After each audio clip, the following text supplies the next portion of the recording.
undermine international law, disregard relevant UN Security Council resolutions, and further erode prospect for a just, comprehensive and lasting peace. Pakistan condemns in the strongest possible terms the continued incursions into Al-Aqsa Mosque Al-Haram Al-Sharif by extremist Israeli settlers, encouraged by senior Israeli ministers and carried out under the protection of the occupying forces. Excellencies, by deliberately undermining the religious and historical status of Jerusalem, Israel is provoking the sentiments of billions of Muslims across the globe. This appears to be an attempt to not only undermine the regional peace and security and stability, but also to drag the followers of various religions into a wider conflict. We cannot and we must not allow that. Pakistan condemns such Israeli actions and provocations in the strongest possible terms. Excellencies, ladies and gentlemen, let there be no ambiguity. Israel has no sovereignty over occupied East Jerusalem or its Islamic and Christian holy sites. All measures seeking to alter their character or status are null and void and without any legal effect. Pakistan reaffirms its support for the historic and special role of the Hashemite custodianship over the Islamic and Christian holy sites in Jerusalem and recognizes the Jerusalem Endowment and Al-Aqsa Mosque Affairs Department affiliated with the Jordanian Ministry of Awqaf and Islamic Affairs as the legal authority with exclusive jurisdiction over the administration of the blessed Al-Aqsa Mosque Al-Haram Al-Sharif.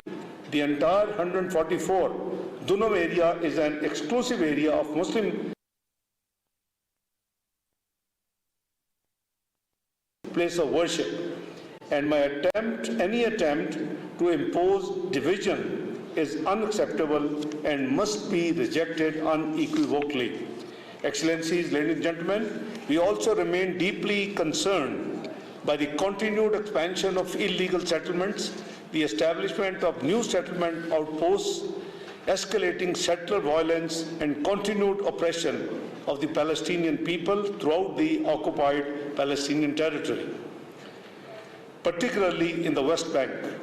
These policies violate international humanitarian law, defy the advisory opinion of the International Court of Justice, and further entrench an unlawful occupation. Impunity for these grave violations has emboldened the occupying power to persist with policies that undermine viability of a Palestinian state and threaten regional peace and security. Excellencies, ladies and gentlemen, in Gaza, the humanitarian situation is extremely fragile. The ceasefire and the implementation of elements of the peace plan have yielded some improvements. However, 59% of the population still faces crisis-level food insecurity. Notably, since the ceasefire, over 1,100 Palestinians have been killed. That calls into question the full and faithful implementation of the plan. Nearly 2 million people remain confined to just 30% of Gaza territory, enduring miserable living conditions. Excellencies, ladies and gentlemen, while the ceasefire and President Trump's comprehensive plan to end the Gaza conflict have provided an important opportunity to alleviate humanitarian suffering and advance a credible pathway to Palestinian self-determination and statehood, the current moment requires collective responsibility to preserve the opportunity for peace. In the light of these developments, Arab and Islamic countries must act with unity, resolve, and collective actions, and should first reaffirm the protection of Jerusalem and its holy sites by demanding an immediate cessation of all violations against Al-Aqsa Mosque, Al-Haram Al-Sharif, preservation of the historical and legal status quo, and unrestricted access to the old city of Jerusalem and the holy sites.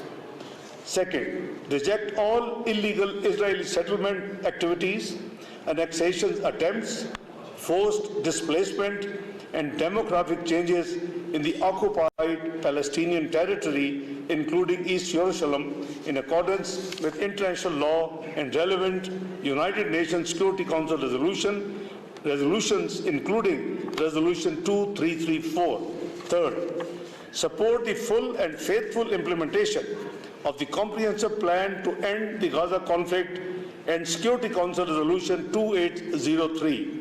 Pakistan welcomes developments under the Board of Peace towards implementation of the process of disarmament under the Gaza Peace Plan and appreciate the efforts of the mediating countries, including the United States of America, Egypt, Qatar, and Turkey, in achieving this progress.